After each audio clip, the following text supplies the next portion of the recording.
సీనన్న మహిళా రక్షణకు కమిటీలు వేయాలంటారు. ఆఫీసర్స్లో కూడా నిన్నమన్న నేను దాని మీద డిస్కషన్ చేసిన. ఈవెన్ కార్పొరేట్ ఆఫీస్లో కూడా ఈ ప్రాబ్లం ఉన్నది. కంప్లైంట్ బాక్స్ ఉండాలి, దానికి సంబంధించిన సెక్యూరిటీ మెజర్స్ తీసుకోవాల్సిన అవసరం ఉంది.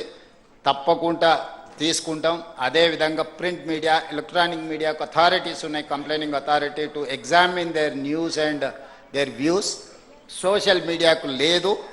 డెఫినెట్గా తెలంగాణ రాష్ట్ర ప్రభుత్వం ఎగ్జామిన్ చేసి సోషల్ మీడియాలో ప్రసారం చేసే అవాస్తవాల మీద ఫిర్యాదు చేయడానికి కూడా ఒక వేదికను చేయాలనుకుంటున్నాము. ఎందుకంటే అసలు నకిలీ అని ఎప్పుడు ఉంటుంది, నిజము అబద్ధం అనేది తోడు నీడ లాంటివి. సో నిజమైన జర్నలిస్టుల ముసుగులో వ్యాపారాలు వ్యవహారాలు చేసే వాళ్ళకు ఉన్న తారతమ్యం ఏముందో దానికోసం ఒక చట్టాన్ని కూడా తేవాలన్న ఆలోచన ఉంది. తప్పకుండా రేపు వచ్చే శాసనసభలో చర్చ చేస్తాం. మీరు ఏదైనా అవకాశం ఉన్నా ఇన్పుట్ ఇవ్వండి.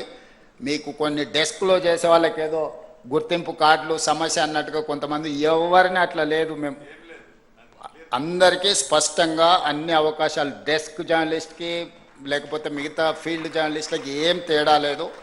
నేను మంత్రి గారితో మీ అందరికీ చెప్పించిన ఈ వేదిక మీద నుంచి కూడా మళ్ళొకసారి చెప్తున్నా. అన్నిటికంటే ముఖ్యంగా మీకు ఇళ్ల పట్టాలు చాలా రోజులు పెండింగ్ ఉంటే నేను వచ్చినాక ఇచ్చినా ఆగిపోయినాయి.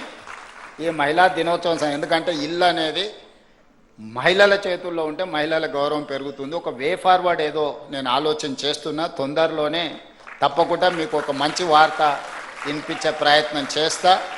ఎందుకంటే చట్టంలో మీకు సమస్య రాకుండా మీకు అవకాశం ఇవ్వాలనేది నా ఆలోచన. ఎందుకంటే ఇప్పటివరకు మీకు వచ్చిన అవకాశాలు చట్టం వల్ల కొంత ఇబ్బంది వచ్చి సుప్రీంకోర్టు కూడా స్టక్ డౌన్ చేసింది. దానికోసం అడ్వకేట్స్తో వీళ్ళతో మాట్లాడుతున్నా. మనం ఫ్యూచర్ సిటీ నిర్మించుకుంటున్నాం. ఎమ్మెల్యేలకు, ఎంపీలకు, ఎమ్మెల్సీలకు, జర్నలిస్టులకి ఫ్యూచర్ సిటీలో ఒక మంచి కాలనీ మనం డిజైన్ చేసుకుందాము, నైబర్హుడ్ క్రియేట్ చేసుకుందాము.